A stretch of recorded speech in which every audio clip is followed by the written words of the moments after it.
Local news papers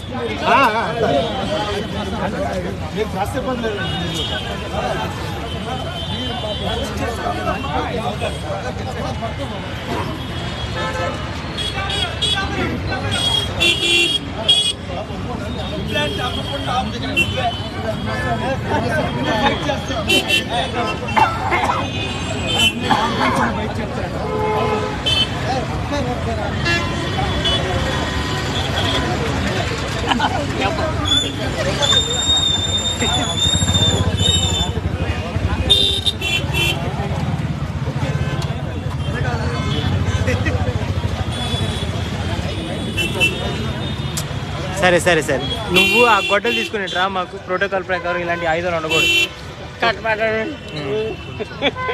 మాకేమి లేదండి మాకేమన్నా ఉందా అయింది రూపాయి కూలిపైకి వేస్తున్నాను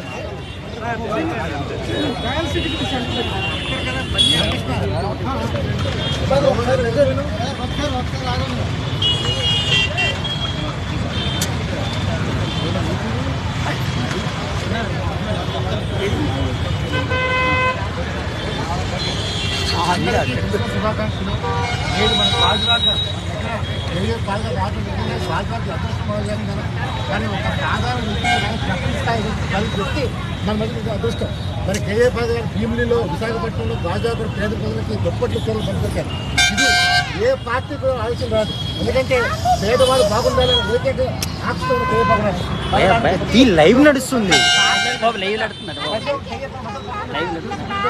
మన కేఏ పాద గారు లాంటి వ్యక్తి నిజంగా మన తెలుగు గర్వపడడం. ఇలాంటి వ్యక్తి అన్ని పార్టీలు Telugu Desam party, YCP, Congress, BJP, CPI, CPM అందరూ కూడా ఆయన సలహా తీసుకోవాలి. ఆయనే ఈ రాష్ట్రాన్ని కాపాడగలరు. ఈ అప్పు తీసి బాధ్యత కేంద్రం ఇస్తే ఆంధ్రప్రదేశ్ మంచి తప్పులు నిలబెడతారు. కేంద్రాలు అందరూ బతుపడకండి.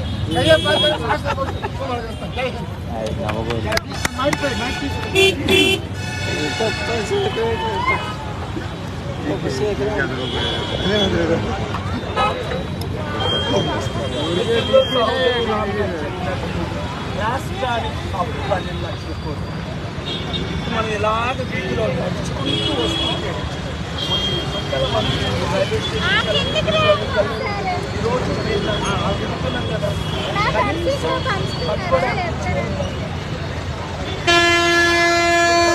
చలిలో రోడ్ల మీద పడుకోవడం చాలా విచారం. అందుకే ఇప్పుడు మేము అందరికి వెళ్ళాలి. ఎక్కడైనా మాస్క్ ఉంది. నేను కోరేది ఏంటంటే ముఖ్యంగా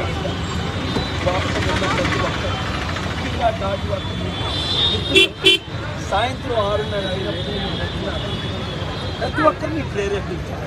మీ ద్వారా ఉంచుకోదు. తిండి లేని వారికి ఒక పూట తిండి, బట్టలు లేని వారికి ఒకప్పుడు 40 లక్షలు ఒకరోజు పద్యం. ఈ సంస్థలు ఇప్పుడున్న కలిసి పార్టీ మళ్ళీ మూసేసారు. అయినప్పటికీ మన పని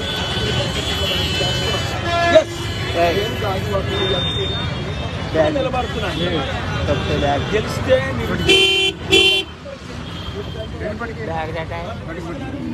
నేను తప్ప స్టీల్ ప్లాంట్ ఎవరు కాపాడలేరు.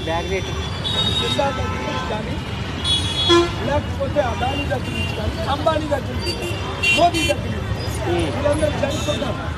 మీడియా మిత్రులు మీరు ఇచ్చిన సపోర్ట్తో, ఇక్కడ ప్రజలు ఇచ్చిన సపోర్ట్తో అద్భుతాలు చేస్తాం. రాష్ట్ర 12 లక్షల కోట్ల అభివృద్ధి ఇస్తాం. ప్రజాశాంతి పార్టీని మీరు గెలిపించండి. 7569441275 గ్రూపులు పెట్టి ఒక్కొక్కరు 100 మందికి చెప్పండి, 5 మందికి చెప్పండి. జగన్మోహన్ రెడ్డి గారికి 1 అవకాశం ఇచ్చాం, చంద్రబాబు నాయుడు గారికి 3 అవకాశాలు ఇచ్చాం, కాంగ్రెస్కి 11 అవకాశాలు ఇచ్చాం, మోదీ గారికి 2 అవకాశాలు ఇచ్చాం. మన బడుగు బలహీన వర్గాలు లోకల్ బీసీ, ఎస్సీ, ఎస్టీ మనం ఎందుకు 1 అవకాశం తీసుకోకూడదు? లోకల్గా నేనెందుకు ఎంపీ కాకూడదు? మీరెందుకు గెలకూడదు? మన అభివృద్ధి మనం ఎందుకు చేసుకోకూడదు? మనకంటే ప్రపంచాన్ని అభివృద్ధి చేసే ఇంకెందుకైనా ఉందా? లేదు. కనుక ఒక్కొక్క 3 రోజులు ప్రతి ఇంటికి వెళ్ళాలి. ప్రతి ఒక్కరికి బూతుల్లో బూత్ కమిటీలుగా ఉన్నాయి మెంబర్స్. 98 వార్డులో వాటి ఇన్ఛార్జ్ వాటి కోఆర్డినేటర్. అలాగే ఇక్కడ 7 నియోజకవర్గాలు Gajuwaka, S. Kota, Bheemili, east, west, north, south ఎమ్మెల్యేగా నేను నిలబడతాను లేదా నేను మద్దతు ఇస్తాను అన్నవారు ఆ నెంబర్కి కల్చర్ హాల్ మీకు తెలుసు కదా మంది, అక్కడికి రండి. 95 ఓటును దుర్వినియోగం చేయొద్దు. తెలంగాణ ప్రజలు చూసి మనం నేర్చుకోవాలి. ఏంటది? 24-25 లక్షల కోట్లున్న కేసీఆర్ నేను చిత్తుగా ఓడించారు. పంజాబ్ ఢిల్లీ నుంచి మనం ఏం నేర్చుకోవాలి? ఆమ్ ఆద్మీ పార్టీ అనే కేజ్రీవాల్ని 70లో 67 సీట్లు ఇచ్చారు.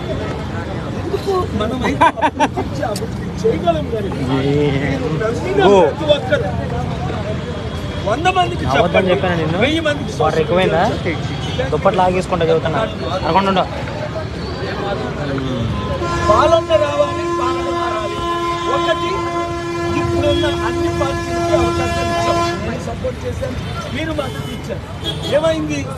60,000 కోట్ల అప్పు 6 లక్షల కోట్లు 6 లక్షల కోట్ల అప్పు 12 లక్షల కోట్లు జగన్మోహన్ రెడ్డి గారు వచ్చిన తర్వాత ఈ అప్పుకు వడ్డీ కూడా కట్టలేని పరిస్థితి, జీతాలు ఇవ్వలేని పరిస్థితి, 1,08,000 మంది అంగన్వాడీని పెర్మనెంట్ చేయలేని పరిస్థితి, 2 లక్షల టీచర్స్కి పెర్మనెంట్ చేయలేని పరిస్థితి, టైంకి జీతాలు. ఇప్పుడు ఆటో డ్రైవర్స్ని చూడండి, రోజంతా కష్టపడినా రేట్లు పెరిగిపోయాయి, ఆదాయం తగ్గిపోయింది. ఇంకా ఆటో డ్రైవర్స్ అనే కాదు, లేబరర్స్ అందరూ ఈరోజు 3 నెలల తర్వాత రేపు నా మిత్రులు పరుషోత్తం రూపాలా గారు వస్తున్నారు, సెంట్రల్ మినిస్టర్. సెప్టెంబర్ 25ని స్టీల్ ప్లాంట్ అమ్మవని చెప్పడానికి, మాట ఇవ్వడానికి నా పుట్టినరోజుకి వచ్చాను. మళ్ళీ రేపు వస్తున్నారు. కానీ ఏం జరుగుతుంది? జిల్లాలకు సీక్రెట్గా అమ్మేస్తున్నారు. 8 లక్షల కోట్లది 8,000 కోట్లకి అమ్మిస్తుంటే మోదీ మీరు ఎందుకు అమ్ముతున్నారు అనే ఏ ఎమ్మెల్యే అయినా ఏ ఎంపీ అయినా రాజీనామా చేశారా? అసలు స్టీల్ ప్లాంట్ ఎప్పుడు పుట్టింది? 79లో. ఎలా పుట్టింది? దాదాపు 70 మంది సిపిఐ సిపిఎంలు ఎమ్మెల్యేలు ఎంపీలు రాజీనామా చేస్తే పుట్టింది. 16,000 కుటుంబాలు భూదానం చేస్తే పుట్టింది. 28,000 కుటుంబాలు ఇప్పుడు కష్టపడితే అది ఫ్యాక్టరీ నడుస్తుంది. అలాంటి మన స్టీల్ ప్లాంట్ మనం కాపాడుకోలేకపోతే మనకి రాజధాని లేదు, స్పెషల్ స్టాండర్డ్స్ లేదు, స్పెషల్ ప్యాకెట్స్ లేవు, స్మార్ట్ సిటీలు లేవు. పిల్లలు ఆలోచించాలి. ఏదో ఆ రోజు 300 ఇస్తున్నారని ఏదో పార్టీకి వెళ్ళడానికి కాదు, ఏదో 3,000 ఇస్తున్నారని ఓటేయడం కాదు.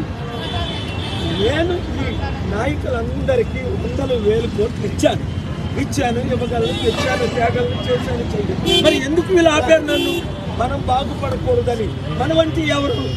ఆ 2 కుటుంబాలు తప్ప మనం బతకగలిగిన వర్గాలు.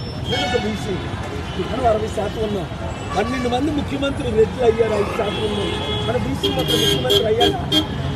16% ఉన్న దళితులు అయ్యారా? తీసుకోవాలని చెప్పారు. ఎందుకు అవ్వలేదు? వాళ్ళ అమ్మెవరు? 2 కుటుంబాలే వెళ్తున్నాయి. ఎమ్మెల్యేలకు 1,000 కోట్లు ఆస్తి, ఎంపీలకు 10,000 కోట్లు ఆస్తి, ముఖ్యమంత్రులకు 5 లక్షల కోట్ల ఆస్తి. మీకు ఇచ్చింది ఏంటి? అరే మందు తాగరా, ధర్నా చేయరా, అల్లరి పెట్టరా, అది మందు కూడా కలిపి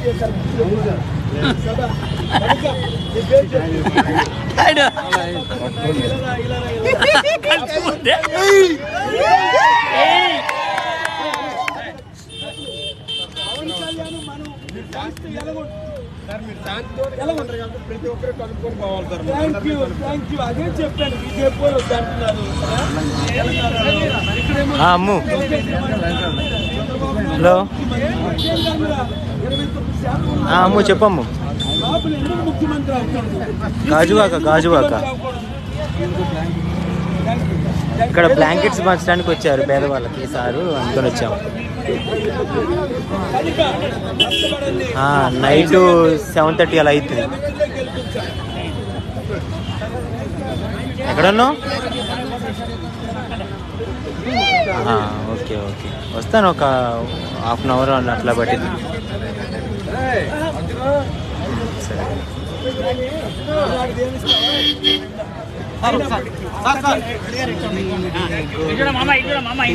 సరే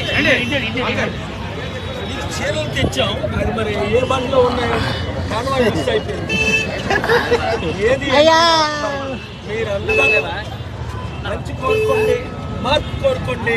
నేను వస్తేనే మీ అందరూ అప్పు తీర్చుతా. ఒక్కొక్క కుటుంబానికి అప్పు 22 లక్షలు. మోదీ గారు, కాంగ్రెస్, జగన్ గారు, చంద్రబాబు నాయుడు గారు చేసి ఎవరు తీర్చుతారు? 22 లక్షలు.